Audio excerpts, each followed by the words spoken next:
Peace and blessings be upon you all.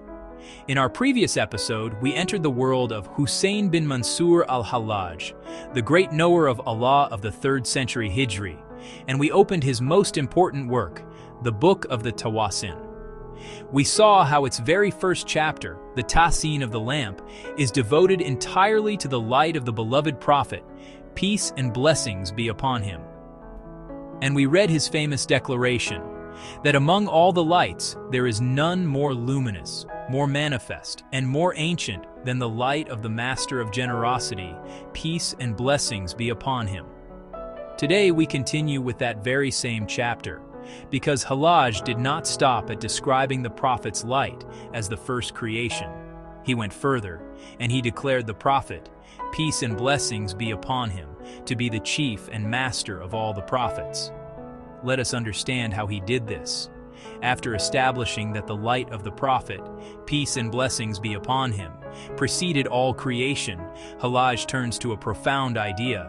He says that every prophet who came, from Adam, peace be upon him, to Isa, peace be upon him, drew his knowledge, his light, and his guidance from this one source.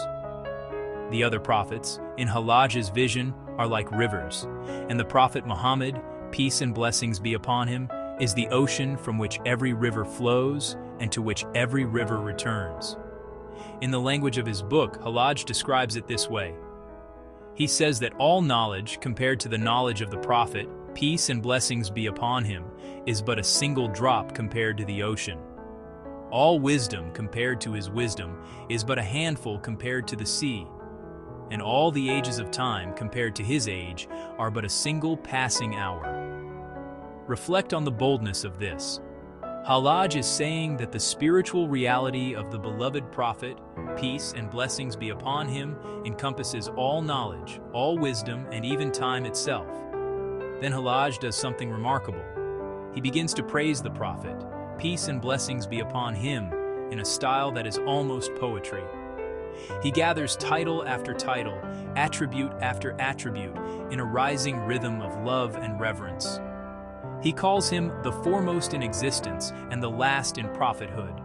He describes him as inwardly the most real and outwardly the most known. He says that no scholar ever reached the depth of his knowledge, and no wise one ever grasped the full measure of his wisdom.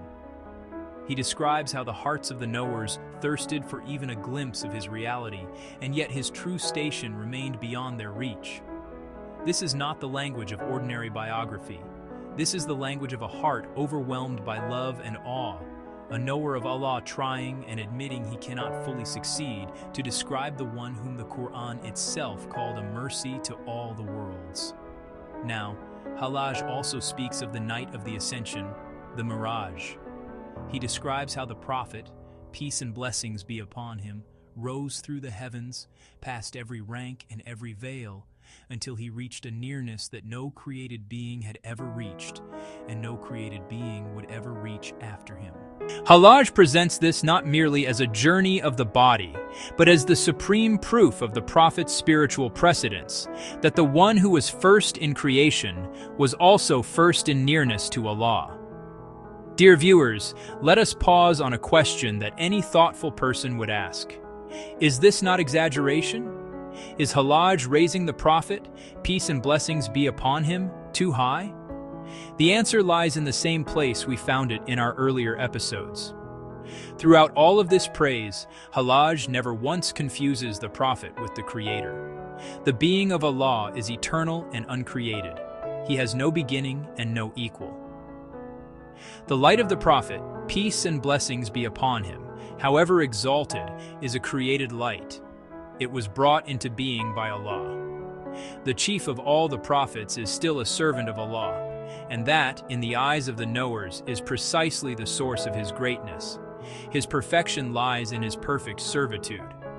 So when Hallaj calls the Prophet, peace and blessings be upon him, the master of all the prophets, he is not raising him to the level of the divine.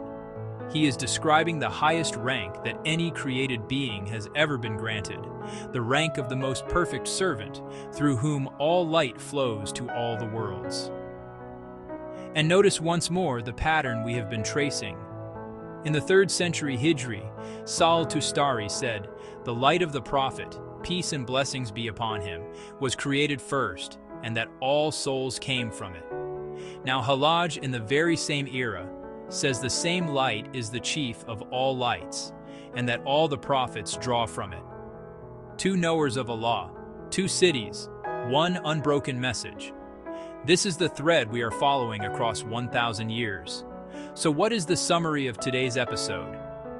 In the Tahsin of the Lamp, Mansur al-Hallaj declared that the beloved Prophet, peace and blessings be upon him, is not only the first creation, but the chief and master of all the prophets, the ocean of knowledge from which every prophet drew, and the one who reached a nearness to Allah that no other created being ever attained.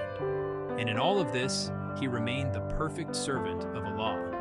In our next episode, we will leave the world of the early Sufis and turn to one of the most trusted and beloved scholars of the entire Muslim world, Qadi Iyad al-Maliki, and his celebrated book, The Healing, known in Arabic as Al-Shifa. There we will see how this teaching moved from the circles of the mystics into the mainstream of Islamic scholarship. So please subscribe and stay with us through this series. May Allah Almighty grant us the true recognition of the beloved Prophet. Peace and blessings be upon him. Allah Hafiz.